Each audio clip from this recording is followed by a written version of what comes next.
আজ আমরা শিখব সংগ্রাম মানে কি, ব্রেন ব্যবহার মানে কি, ধৈর্য মানে কি এবং নিজের জীবনের নিউটন হওয়ার মানে কি। হ্যাঁ বন্ধুরা, পৃথিবী বদলে দেওয়া মানুষদের তালিকা বের করলে সেখানে যার নাম সবচেয়ে আগে উঠে আসে তিনি হলেন স্যার আইজাক নিউটন। একজন মানুষ যিনি একা বসে একটা ঘরে একটা টেবিল এবং একটা মোমবাতির আলোয় এমন সব সমীকরণ বানিয়েছিলেন যেগুলো আজও বিজ্ঞানীদের মাথা ব্যথা। স্যার আইজাক নিউটন জন্মেছিলেন সময়ের আগেই, প্রিম্যাচিওর বেবি। ডাক্তাররা বলেছিলেন এই শিশুটি হয়তো বাঁচবেই না। এই দুর্বল ছেলেকে পরে পৃথিবীর সেরা মেধাবী মানুষের 1 নম্বরে রেখেছে ইতিহাস। কিন্তু সেটা একদিনে আসেনি। তার বাবা মারা যান জন্মের আগেই, মা পুনরায় বিয়ে করেন। নিউটনকে তখন ঠেলে দেওয়া হয় দিদিমার কাছে। মা বাবার আদর নেই, সাপোর্ট নেই, ভালোবাসা নেই, একজন নিঃসঙ্গ ছেলে।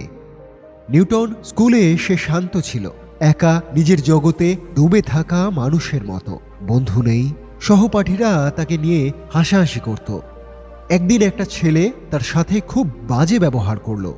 নিউটন তাকে প্রতিক্রিয়া দিল, মারামারি নয়, পড়াশোনায় তাকে হারিয়ে দিল। সেদিন থেকেই নিউটন বুঝেছিল সত্যিকারের প্রতিশোধ হলো সফলতা। এটাই জীবনের প্রথম শিক্ষক। নিউটন বুঝেছিলেন আমরা যখন মাথা ব্যবহার করি তখন মস্তিষ্ক ক্লান্ত হয় না, বরং আরও শক্তিশালী হয়। তার গোটা জীবনটাই ছিল একটা পর্যবেক্ষণ, প্রশ্ন আর পরীক্ষা। একটি মাত্র আপেল পড়া থেকে শুরু। তিনি তৈরি করেছিলেন law of motion, law of gravity, calculus, Opticks, telescope, modern ফিজিক্সের ভিত্তি। কিন্তু এর পিছনে ছিল ঘন্টার পর ঘন্টা চিন্তা। এক জায়গায় বসে খাতায় লিখে হাজার হাজার ভুল। কিন্তু ভুলকে তিনি কখনো ব্যর্থ ভাবেননি। তিনি এটাকে পরের সঠিক উত্তরের পথ বলেই দেখেছেন। নিজের জীবনে আমরাও কি ভুলকে ভয় পাই না? পারি না ভেবে আমরা চেষ্টা ছাড়ি। নিউটন বলেন যে চেষ্টা করতে ভয় পায় সে সাফল্যের যোগ্য নয়, কখনোই নয়। 1965 সাল লন্ডনে ভয়াবহ প্লেগ ছড়িয়ে পড়ল, কিন্তু বিশ্ব জুড়ে কেবল মৃত্যু আর মৃত্যু। বিশ্ব থেমে গেছে যেন। কলেজ বন্ধ, অর্থনৈতিক বন্ধ, মানুষ ঘরবন্দি। কিন্তু নিউটন তিনি আবার নিজের গ্রামেই ফিরে গেলেন। একাকিত্ব, ভয়, মৃত্যু সবকিছুর মধ্যেই তিনি গবেষণা চালিয়ে গেলেন। তিনি কিন্তু গবেষণা বন্ধ করেননি। এই 2 বছরকেই বলা হয় বন্ধু নিউটনস মিরাকেল ইয়ার।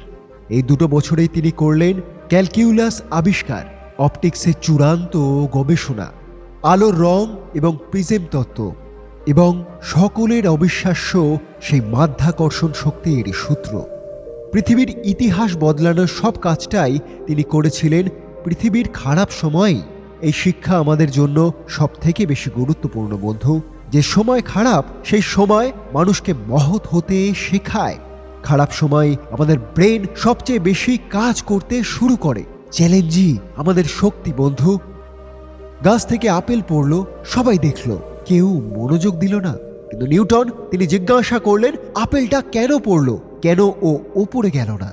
এই কেন শব্দটাই তাকে বিশ্ববিখ্যাত করেছে। আপেল নয়, বুঝেছিলেন এই শক্তি চাঁদকেও ধরে রাখে, নদীর জলকে প্রবাহিত করে, সমুদ্রকে টানে, গ্রহদের কক্ষপথে ঘোরায়। একজন সাধারণ মানুষ একটা ঘটনা দেখে পাশ কাটিয়ে যায়, আর একজন মহান মানুষ ঘটনার ভেতর থেকে কারণটা খুঁজে বার করে। এটাই হলো পার্থক্য। এটাই হলো নিউটনের ব্রেন পাওয়ার। এটাই তাকে বিশ্বশ্রেষ্ঠ করেছে বন্ধু। নিউটনের ফোকাস ছিল অসাধারণ। তিনি কাজ করতেন ডিপ ওয়ার্ক মোডে। একজন ছাত্র এসে দরজায় নক করলো। নিউটন শুনলই না, কারণ তিনি পুরোপুরিভাবে তার গবেষণায় ডুবেছিলেন। তিনি এমনভাবে গণনা করছেন যে তার কানে কিছুই ঢুকছে না, এতটাই মনোযোগ সহকারে। একদিন রান্না করতে বসে ধ্যান ভুলে গিয়ে কাঁচা আদা সিদ্ধ করে খেয়েই নিয়েছিলেন। কারণটা তিনি চিন্তায় ডুবেছিলেন। এটাই এই গল্পটা বন্ধু হাসির গল্প নয়, এটা একটা বিশাল শিক্ষা। যদি সফল হতে চাও, মনকে তুমি প্রশিক্ষণ দাও, ব্রেনকে তুমি কাজে লাগাও, ফোকাসকে তুমি ধরো। হ্যাঁ বন্ধু, ফোকাসকে ধরতে হবে। আমাদের সবচেয়ে বড় সমস্যা কি জানো? আমরা মনোযোগ দিই না। মনোযোগ নেই, ধৈর্য নেই, এখনই আমরা রেজাল্ট চাই, মনোভাব। নিউটন বলেন, I have seen a future, it is by standing on the shoulder of giant. অর্থাৎ জ্ঞান হলো এমনই একটা আলো যা অন্য জ্ঞানের ওপর দাঁড়িয়ে ওঠে। তাই সময় দাও, তুমি শেখো, ধৈর্য ধরো এবং মনোযোগ ধরো। নিউটন খুব আবেগী ছিলেন, অভিমান করতেন, রেগেও যেতেন। অনেক বিজ্ঞানীদের সাথে তার ঝগড়াও হতো, বিরোধিতা হয়েছিল। একটা পর্যায়ে এসে তিনি মানসিকভাবে ভেঙে পড়েন, কিন্তু সেখান থেকে সে আবার ফিরে উঠেছিলেন। জীবনের শিক্ষা এটাই বন্ধু, মহান মানুষরাও ভেঙে পড়ে, কিন্তু তারা উঠে দাঁড়ায়। বারবার আরো শক্তি নিয়ে তারা উঠে দাঁড়ায়। নিউটন জীবনের শেষে বলেছিল, what we know is a drop, what we don't know is an ocean. এর অর্থ হলো, আমরা যেটা জানি সেটা হলো এক ফোঁটা, যা জানি না তা হলো গোটা সমুদ্র। এই লাইনটা পুরোপুরি বিশ্বকে কাঁপিয়ে দেয়।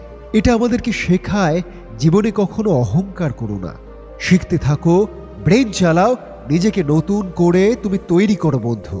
সফলতার সবচেয়ে বড় রহস্য হলো অনবরত শেখা। শেখার কোনো শেষ নেই। বন্ধুরা, আজকের গল্প, আজকের শিক্ষা সবকিছু জুড়ে শুধু একটা কথাই বারবার ফিরে আসে, তোমার মাথার ভেতরেই তোমার ভবিষ্যৎ লুকিয়ে আছে। নিউটন দরিদ্র ছিলেন, অসহায় ছিলেন, কিন্তু তিনি হার মানেননি, কারণ তিনি জানতেন, আমি যদি নিজেকে বদলাই, পুরো বিশ্ব আমাকে বদলে দেবে। তুমি যেখান থেকে শুরু করো, যতটাই কষ্টে তুমি থাকো, যত অন্ধকারেই তুমি থাকো, তোমার ভেতরের আলোই তোমাকে বাইরে টেনে তুলবে। এটাই হলো আসল সত্য। আজ থেকেই তুমি সিদ্ধান্ত নাও, মোবাইলটা কম, ফোকাসটা বেশি, ভয়টা তোমার কম, চেষ্টাও তোমার বেশি, অভিযোগ তোমার কম, কাজ তোমার বেশি। আর শেখা তোমাকে চালাতে হবে যতদিন না তুমি পুরোপুরিভাবে শিখছো। তুমি দেখবে বন্ধু, একদিন তুমি নিজেই নিউটন হয়ে উঠবে।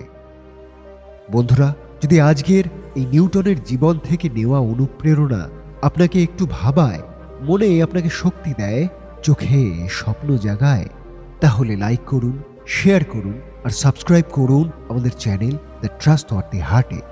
বন্ধুরা, আপনারা সকলে অনেক অনেক ভালো থাকবেন এবং নতুন নতুন শিক্ষামূলক ও জীবন বদলে দেওয়া ভিডিও পেতে সাথে থাকুন। আজ আসি, ধন্যবাদ।